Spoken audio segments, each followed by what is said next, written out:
জামাতে ইসলাম এবং তাদের বট বাহিনী শেষ করতে দিচ্ছে না। আমরা আরেকটা বড় ধরনের সংকটে পড়ব বলেই আমি ধারণা করি। আমরা লক্ষ্য করছি যে আমাদের সুশীল সমাজ বেশ নীরবতাকে ভালোবেসেছেন।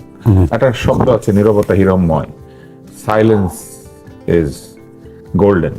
নীরবতা আসলে স্বর্ণময়, তো নীরবতা হিরণ্ময়। তো এই যে এই নীরবতার কারণ কি? সুশীল সমাজের একটা অংশ কিন্তু রীতিমতো যোগ দিয়েছিলেন নানান ধরনের অসঙ্গত কাজে। যেমন আমরা লক্ষ্য করেছি ক্ষমতাকে কাজে লাগিয়ে নিজেরা সুবিধা নিয়েছেন, তারপরে আমাদেরকে ভোট দিতে বলেছেন কিন্তু নিজেরা ভোট দেন নাই, এরকম ব্যক্তি কিন্তু আছেন। ওই সময় আমরা দেখেছি অন্তর্বর্তী সরকারের সময়। কিন্তু ওই সময় যেসব অনিয়ম, সেই সব অনিয়মের তদন্ত কিংবা অন্য কিছুর প্রশ্ন উঠলে এখনো কিন্তু সরকার নীরব। সরকার কিন্তু এইসব বিষয়ে তেমন কোনো আগ্রহ প্রকাশ করছেন না।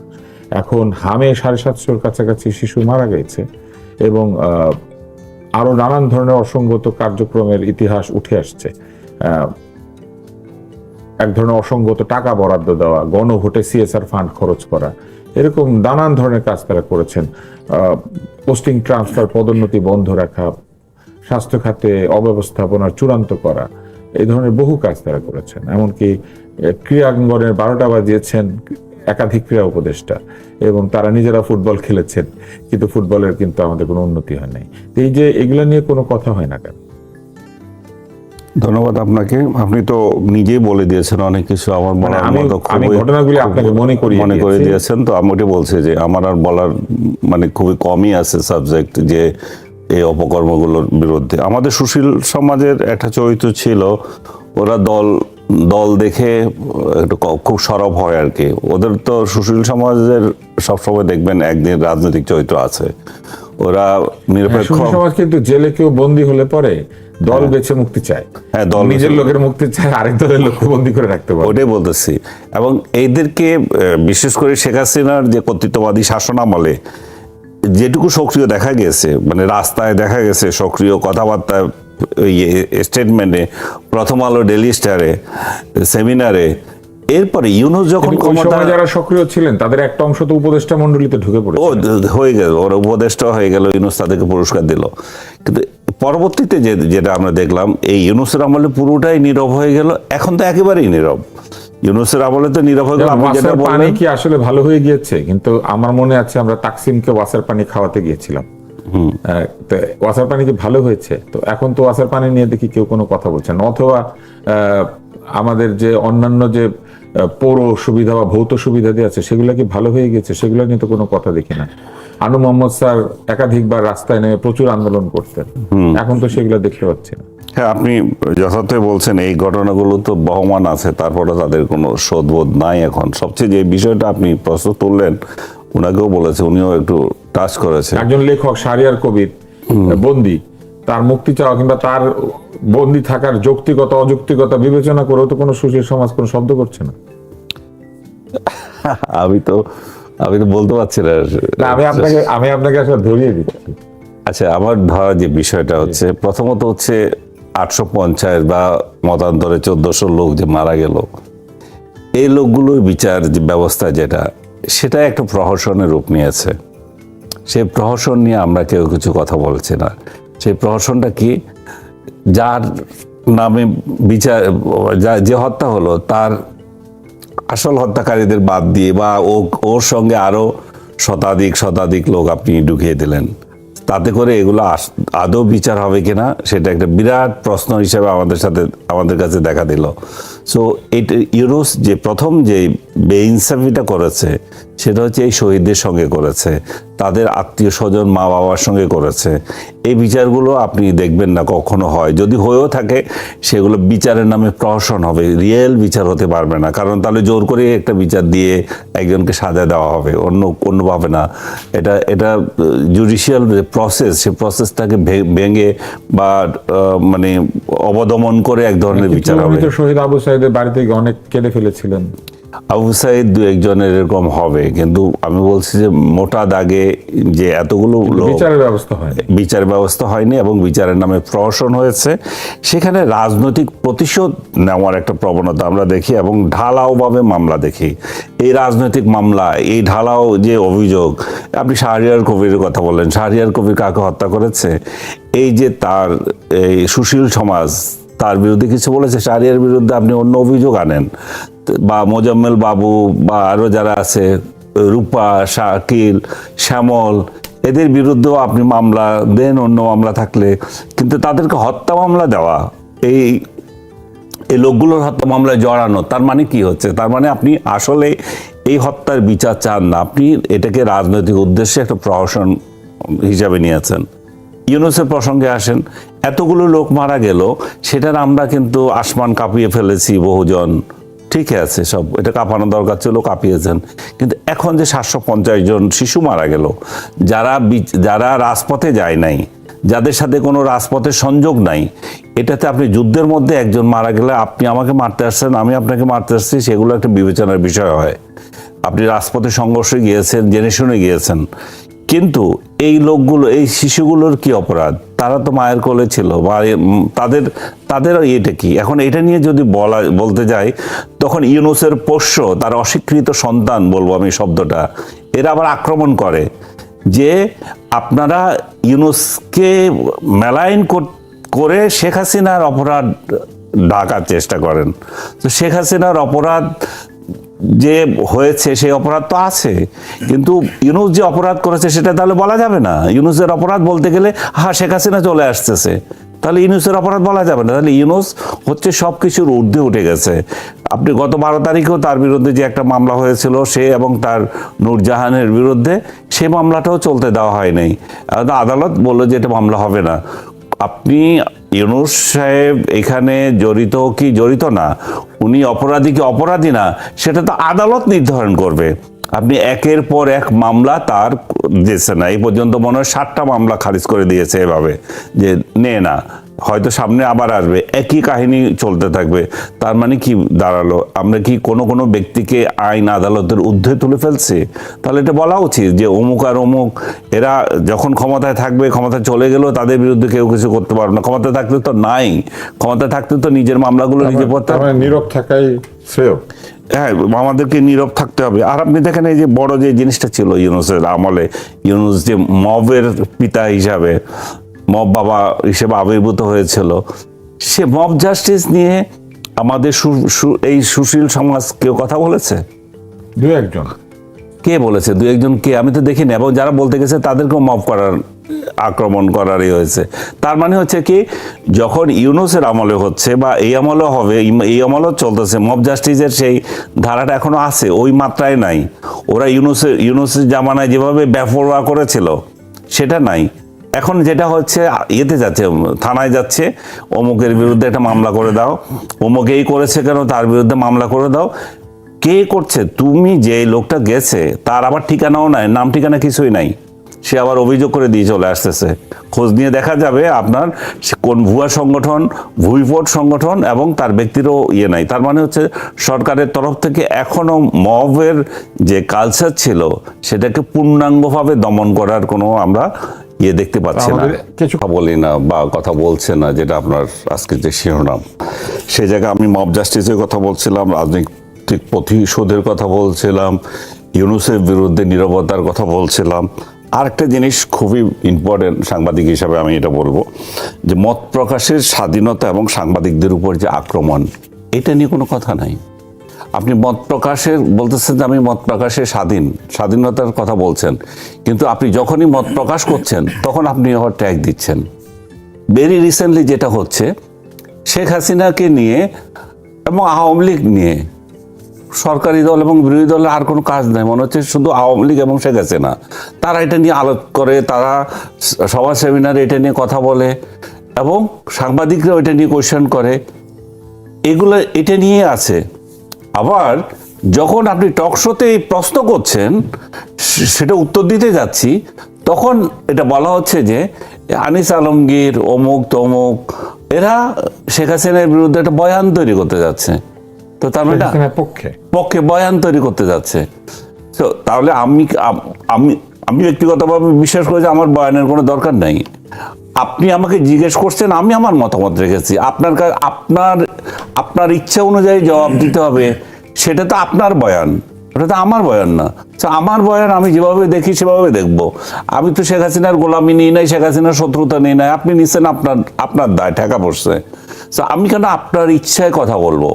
এটা আমার কথা বলছে। এবং আপনি দেখেন সোশ্যাল মিডিয়ায় যেখানে যেখানে প্রগ্রেসিভ লোকজন কথা বলে, ইনক্লুডিং ইউ, তাদের ছবি দিয়ে দিয়ে বানাচ্ছে এরা আওয়ামী লীগের দালাল, অমুক তমুক। জামাতে ইসলাম এবং তাদের বট বাহিনী, কিন্তু বললেই তো আর হয়ে যায় না। না, আপনি দেখেন, মনে করেন আপনার বিরুদ্ধে একটা কার্ড দিল, আমার বিরুদ্ধে কোনো একটা নিউজ গেল, সেগুলো তো তাদের নিচতা এবং শত শত এসে এই বট বাহিনী কি করে, এইটাকে তাদের নিজস্ব চ্যানেলে দিয়ে দেবে, যাও ওইখানে গিয়ে আবর্জনা ফেলো, তারপর এসে শত শত দিয়ে যাবে। কিন্তু আপনি বলছেন আপনি এটা তার ইচ্ছা, সে দিয়ে যাচ্ছে। কিন্তু সরকার কোথায় এখানে? সরকার কি এই ধরনের কার্যক্রম, এই ধরনের বট বাহিনীর প্রিভেন্ট করার কোনো কিছু রেখেছে? মত প্রকাশের স্বাধীনতার যে কথা বলা হয়, মত প্রকাশের স্বাধীনতা আমার যে খর্ব হয় সেই দৃষ্টি কি সরকার দেখেছে? নাকি সেই শেখ হাসিনার আমলের মতোই শুধু শেখ হাসিনা এবং তার পরিবারের বিরুদ্ধে কারো কথা গেলে ফেসবুকে রিপোর্ট হলে সঙ্গে সঙ্গে অ্যাকশন, বাকিদের ক্ষেত্রে কোনো দরকার নাই? বাকিদেরকে যা ইচ্ছা যে যারে পারো গালাগালি করো এবং এই সংস্কৃতি তৈরি করে রাখো। আসলে সাংবাদিকরা মত প্রকাশ করতে পারছে না, এবং সাংবাদিকদের আরেকটা গোষ্ঠী এই মত প্রকাশের বড় বড় কথা বলে, এরা আপনাকে আবার ট্যাগ দিচ্ছে যে এরা মত প্রকাশের হচ্ছে, আওয়ামী বয়ান তৈরি করছে, শেখ হাসিনা বয়ান তৈরি করছে। আবার সে আবার নিজে বিএনপির বয়ান তৈরি করছে, জামাতের বয়ান তৈরি করছে, এবং তাদের জন্য উঠে পড়ে লেগে গেছে। এখন ধরেন এবং তাদেরকে অ্যাকশন নিতে বলে। কোন বয়ান সঠিক, কোন বয়ান সঠিক না, তারা মনে করে তাদেরটা ঠিক। তো তাহলে তোমারটা যদি ঠিক হয়, অন্যটা বেঠিক, সেটা বলো। কিন্তু তুমি কেন বলো যে ও বয়ান তৈরি করছে? তুমি নিজেই তো বড় বয়ান তৈরিকারক। তুমি নিজেই তো মিডিয়াগুলো 5 আগস্টের পরে আওয়ামী দালালরা বিতাড়িত হয়েছে, তুমি আরেক দালাল এসে এগুলো দখল করেছো। তুমি নিজেই তো বড় দালাল। তোমার নিজেরই তো যোগ্যতা নাই। 3 টাকার সাংবাদিক এখন এসে 10 টাকা বেতন পাচ্ছ। কিন্তু তারা তো অন্যদেরকেও 3 টাকার মনে করে। এই যে 3 টাকার মনে করা, এই মনে করাটাই কি অস্বাভাবিক না? না, তারা 3 টাকা মনে করে না। তারা 3 টাকার মনে করছে না, তারা মনে করছে যে ভিন্ন মত। এরা ভিন্ন মত আছে কেন? তারা এটুকু বলতে পারে না যে তার যোগ্যতা নাই, কারণ সে তো জানে যে তার থেকে তার এই যে অযোগ্যদের একটা শাসন তৈরি করার চেষ্টা, যেটা আগেও ছিল, রাইট, যেটা আগেও ছিল, কিন্তু আমরা ভেবেছিলাম যে আন্দোলনের পরে যোগ্যতার একটা মূল্যায়ন হবে, কিন্তু সেটা হলো না। অন্য পক্ষের অযোগ্যরা এসে বসে পড়লো। রাইট, এক পক্ষের অযোগ্যরা গিয়েছে, আরেক পক্ষের অযোগ্যরা এসেছে। তবে আমি এখানে সেই জায়গাতেও তো আমাদের যোগ্য ব্যক্তিরা নীরব। আমাদের বড় বড় মানুষ যাদের কথা, যাদের কাজের দিকে আমরা তাকিয়ে থাকি, এখানে বলছেন না। এই যে অযোগ্যদের ব্যাপারে যেহেতু প্রশ্নটা তুললেন, সেখানেও আমার একটা অবজারভেশন আছে। এই অযোগ্যগুলো, আওয়ামী আমলের এগুলা তবুও মনিবকে কিভাবে করা যায়, মানে খুশি করা যায়, সেই জিনিসটা ভালো করে জানতো। আর এই গর্দবগুলো মনিবকে কিভাবে খুশি করা যায় সেটাও জানে না। আমরা এই প্রসঙ্গে এখানে আসি।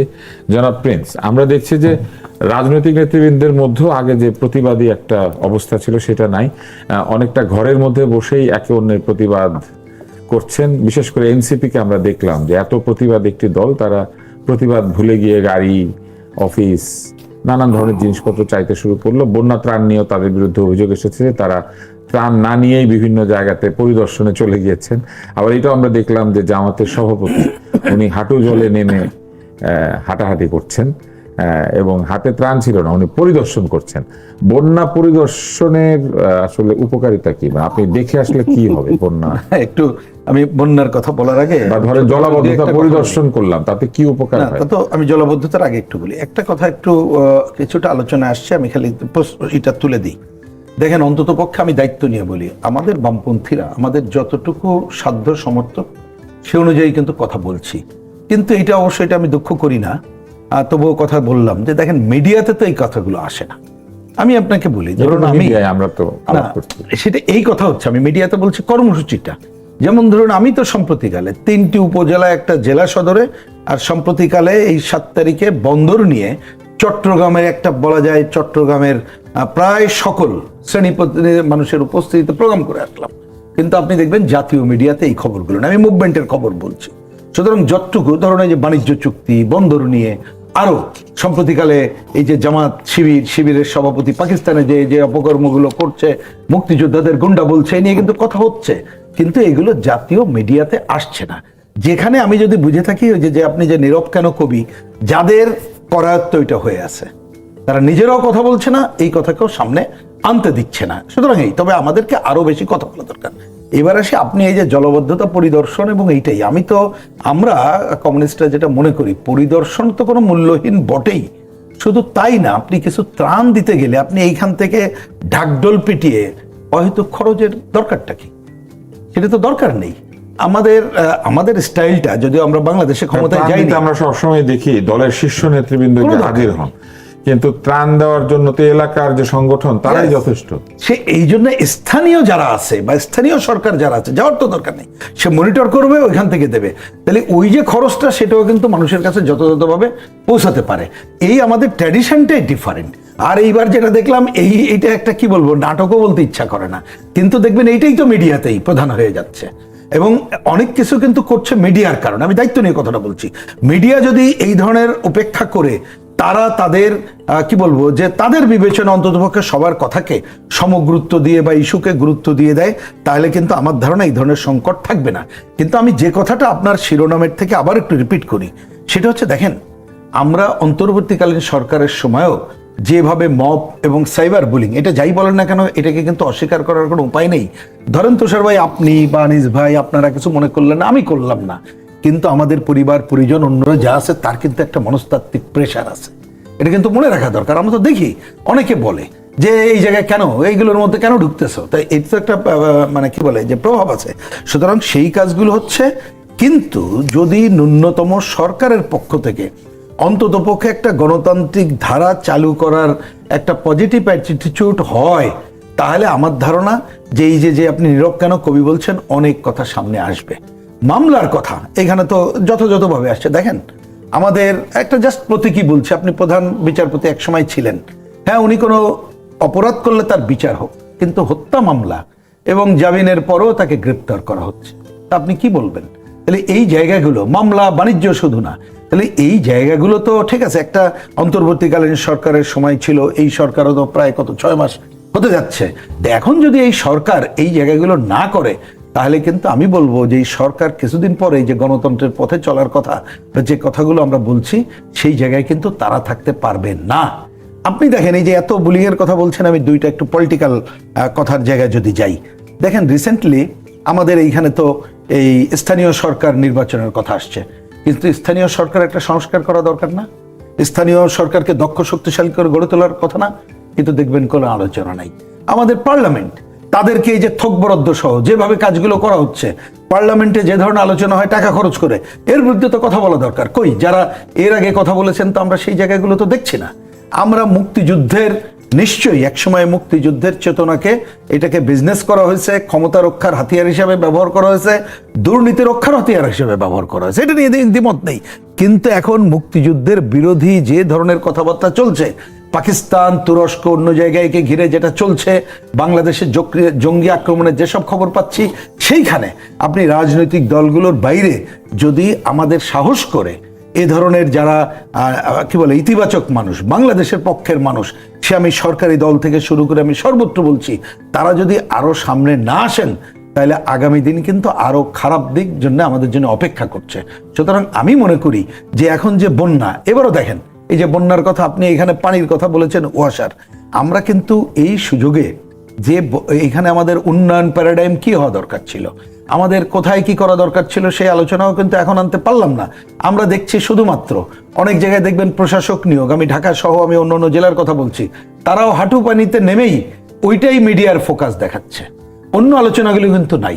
তা আপনি একটা সংকটের সময় সংকট সমাধানের বিকল্প পথ নির্দেশের কথা তো বলতে পারেন, কিন্তু সেই জায়গাগুলোতে আমরা দায়িত্বশীল রাজনৈতিক দল তাদেরও আমি বলবো যে আপনি যে দলগুলোর নাম বললেন আমি কিন্তু তাদের কাছ থেকে প্রত্যাশা করি না। সুতরাং তারা এটা করলো কি করলো না, আমার এটা কোনো এজেন্ডাই না এই কারণে, কারণ তাদের কাছ থেকে এই প্রত্যাশা করলে ভুল করবেন।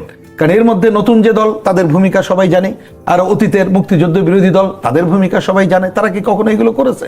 তারা তো করেইনি কখনো। সুতরাং তাদের কাছ থেকে আশা করার দরকার নেই, বরঞ্চ আমরা এই ক্ষেত্রে যতটুকু আমাদের আরো বেশি করা দরকার সেটাও আমাদের করা দরকার, এবং আমাদের দেশের অন্ততপক্ষে একটু মানুষকে সাহস করে, মানে সত্যকে সত্য বলা, মিথ্যাকে মিথ্যা বলা, অন্যায়কে অন্যায় বলা, ভালোকে ভালো বলা, এই জায়গাতে আগায় আসাটা খুব জরুরি হয়ে দাঁড়িয়েছে।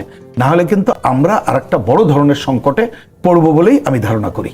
দেখছি যে কবি তো নীরবই, সুশীল সমাজ নীরব, যারা প্রতিবাদ করতেন তারা নীরব, কিন্তু এর মধ্যে বিগত সরকার এবং তার আগের সরকারগুলি তো আমরা একটি প্রবণতা দেখেছি, তারা নীরব থাকেন যখন বিদেশিদের সাথে চুক্তি করেন, এবং একাধিক চুক্তি স্বাক্ষরিত হচ্ছে, যার মধ্যে একটি হচ্ছে যুক্তরাষ্ট্রের সাথে, সেখানে নন ডিসক্লোজার এগ্রিমেন্ট আছে।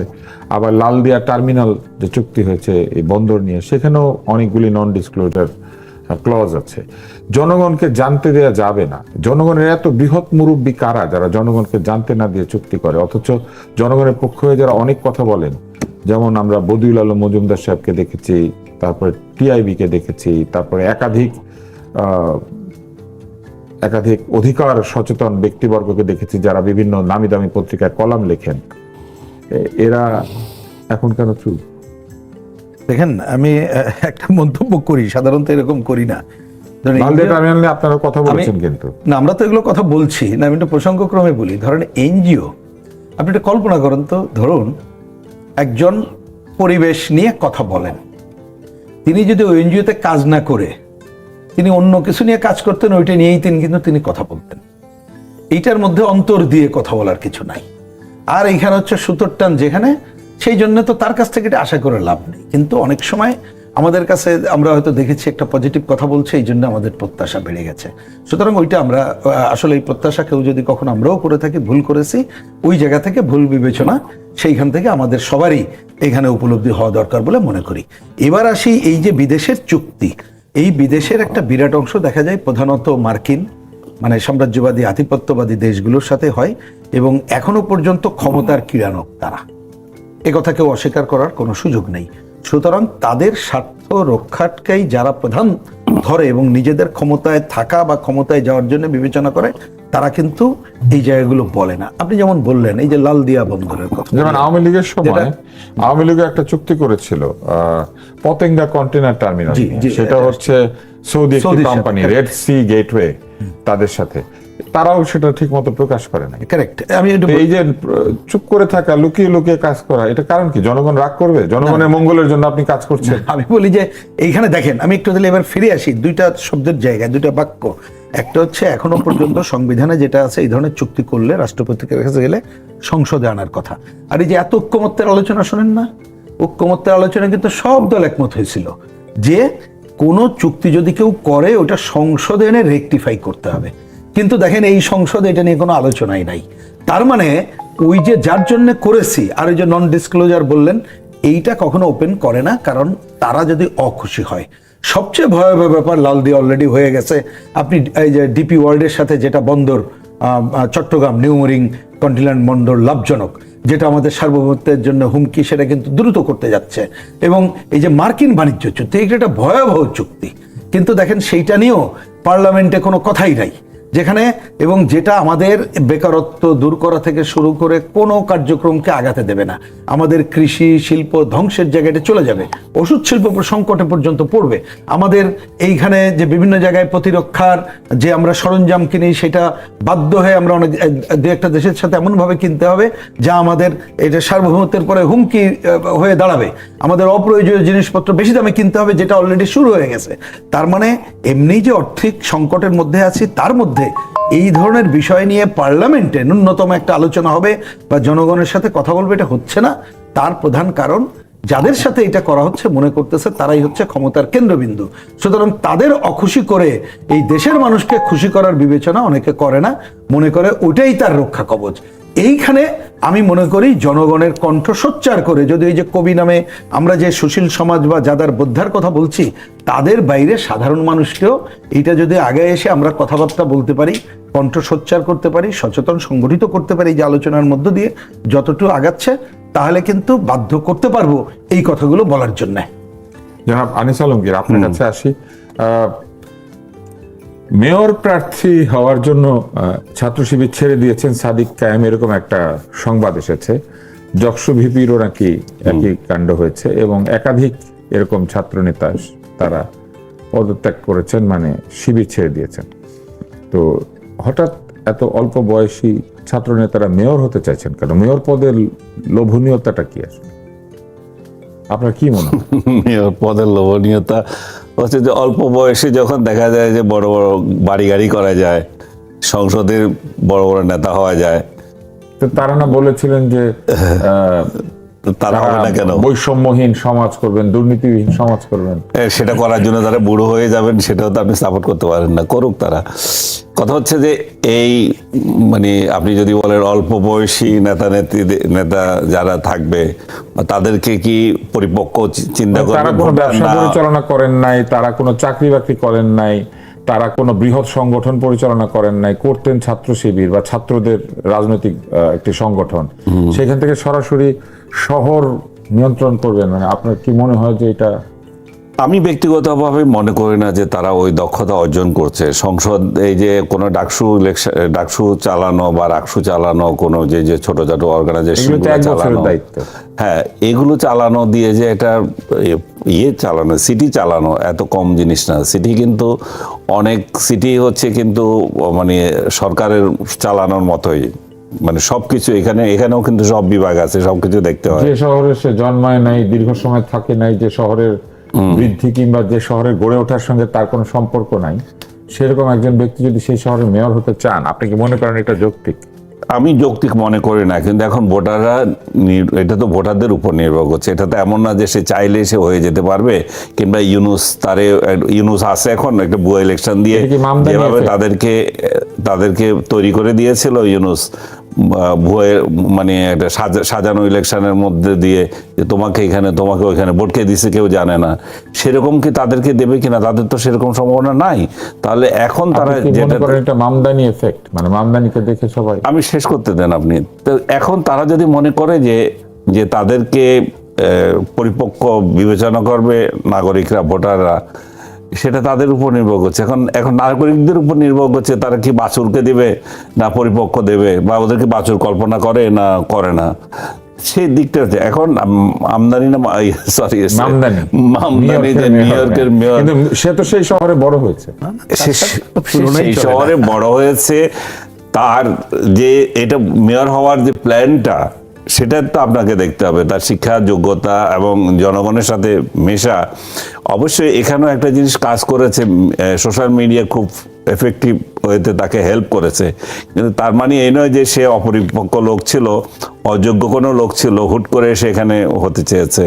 অযোগ্য না, কিন্তু আমি মনে করি যে বয়স ইস্যু না, কিন্তু অপরিপক্কতা তো আছে।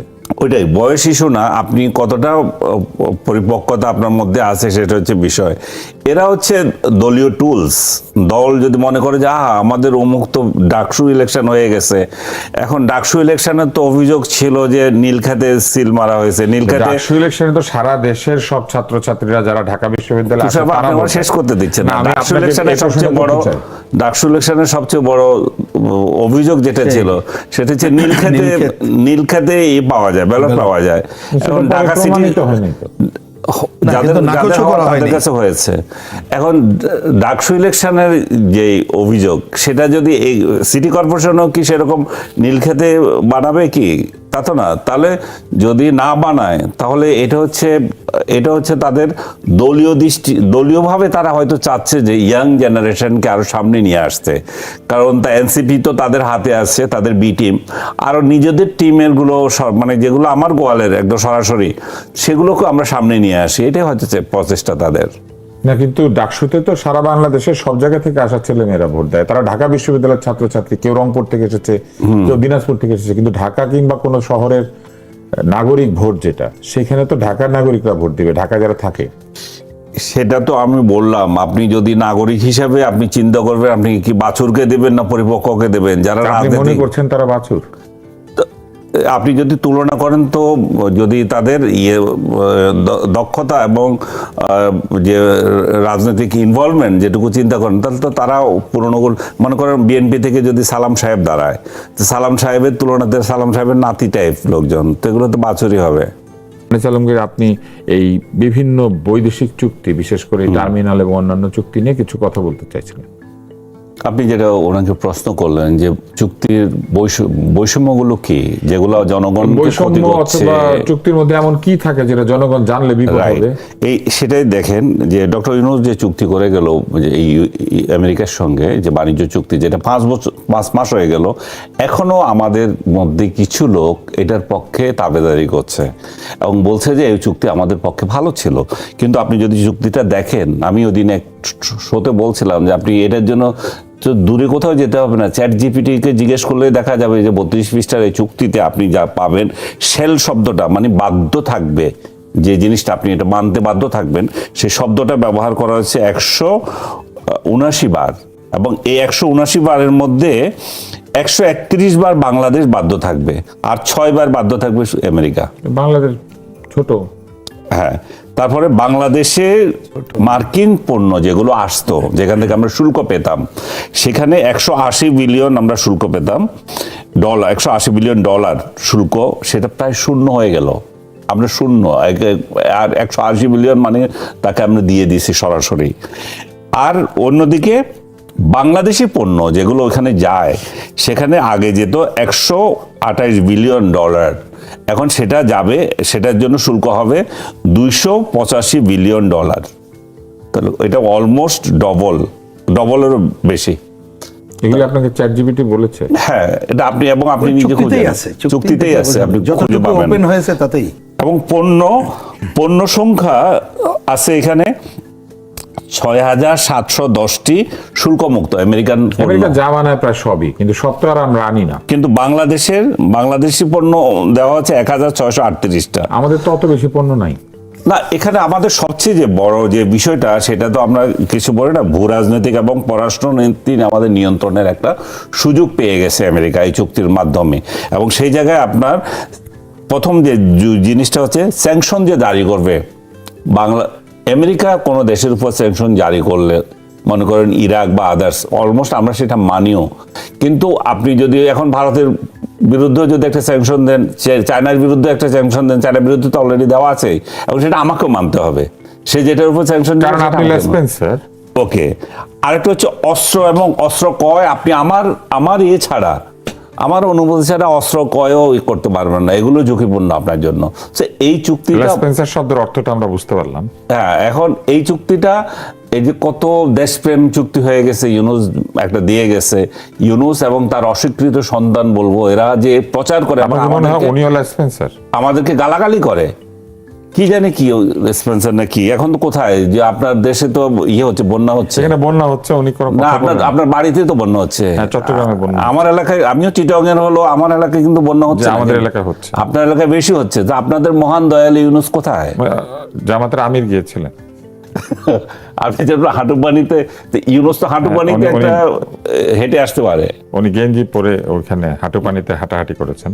তো ইউনেস্কো বলেন একটু হাঁটু পানিতে আপনার এলাকায় একটু হেঁটে আসো। আমরা জনাব রহিম হোসেন প্রিন্স আপনার কাছে আসে, এরকম অবস্থায় আসলে কথা যদি আমরা বলতে চাই, তাহলে কিভাবে বলবো? কে কথা বলবে তাহলে? এখন আমাদের এক সময় তো বদিউল আলম সাহেবরা কথা বলতেন, তারা তো দেখলাম যে টাকা নিয়েছেন গণভোটের জন্য, সিএসআর এর ফান্ড, এদিক সেদিক গেলে ওনারা প্রচন্ড পরিমাণে একসময় রেগে যেতেন, কিন্তু নিজেরাই সিএসআর ফান্ড নিয়ে গণভোটের প্রচারণা করেছেন। তো এরকম সকলেই যদি শেষ পর্যন্ত এরকম হয়ে যায়, তাহলে কি হবে? না, আমি একথা আগেও বলেছি, আমি বলেছি যে যারা এ ধরনের প্রতিষ্ঠান, বিশেষ করে এনজিও, যে ফান্ডের উপরে ডিপেন্ড করে ওই কাজ করে, তাদের প্রতি ভরসা করার কোনো, তাহলে এখন কথা কে বলবে? আসছি তাহলে। সুতরাং আমাদের অতীতের ভুলগুলো আমি মনে করি পরিষ্কার করা দরকার। তারা যে কথা বলছে, এইটাকে মনে করতে হবে তার এনজিওর কথা, সুতরাং সে যদি রাজনীতি করতে চায়, অন্য কিছু করতে হয়, জনগণের কাতারে এসে নিয়ে কথা বলুক, এইটুকুই কথা বলতে হবে। এই যে যারা কথা বলবে, সাধারণ আমরাই আছি, বিভিন্ন নীতিনিষ্ঠ রাজনৈতিক দল, এবং এখন দেখবেন আপনি কিন্তু অনেক মানুষ অনেক সচেতন হয়েছে। এই যে পানিতে আপনি যাওয়ার কথা বললেন না, আপনি কিন্তু মিরপুরে, এগুলো নাম উচ্চারণ করতে আমার ভালো লাগে না, যে গেছে মানুষ কিন্তু পেছন থেকে খারাপ কথাও বলতেছে। তাহলে এই মানুষগুলো কণ্ঠ আরো সামনে নিয়ে আসতে হবে, এবং তাদেরকে যদি সচেতন সংগঠিত করা যায়, তাহলে অবশ্যই আজকে এর বিরুদ্ধে প্রতিরোধ গড়ে তোলানো যাবে। আমি দেখেন এই যে বাণিজ্য চুক্তির কথা বলা হচ্ছে, আমরা তো এটা আরো যদি ব্যাপক জায়গায় যে দেখেন, আমাদের অপ্রয়োজনে মানে 15 বছরে 1500 কোটি ডলারের জ্বালানি কিনতে হবে তাদের দামে। কল্পনা করতে পারেন, আমাদের বছরে 300 কোটি ডলারের কৃষি পণ্য আমদানি করতে হবে, আমাদের গরুর মাংস থেকে শুরু করে অন্য যা আছে সেখানে আমদানি করতে হবে। অর্থাৎ এইটা আমাদেরও আরো বেশি জনতার কাতারে যে যদি এই কথাগুলো বলতে পারি, লালদিয়া বন্দরের কথা বললেন, আমাদের লাভজনক নিউমোরিং টার্মিনাল যেটা দেওয়া হচ্ছে, এই কথাগুলো আরো বসে সাধারণ মানুষকে সচেতন করাই হচ্ছে এই সময়ের কাজ। ছাড়া ওই ব্যক্তি বিশেষ তথাকথিত সুশীল বা তথাকথিত কারোর প্রতি ওই ধরনের জায়গায় থাকলে হবে না। ইনক্লুডিং আমার ব্যক্তিগত আত্মসমালোচনা হচ্ছে, আমরাও যদি যথাযথভাবে কথা না বলতে পারি, যতই বামপন্থী দাবিদার হই না কেন, জনগণ আমাদের বিরুদ্ধেও কথা বলুক। অর্থাৎ জনগণের ধন্যবাদ। কণ্ঠ সোচ্চার করা ছাড়া কোনো বিকল্প নেই। ধন্যবাদ রহিম।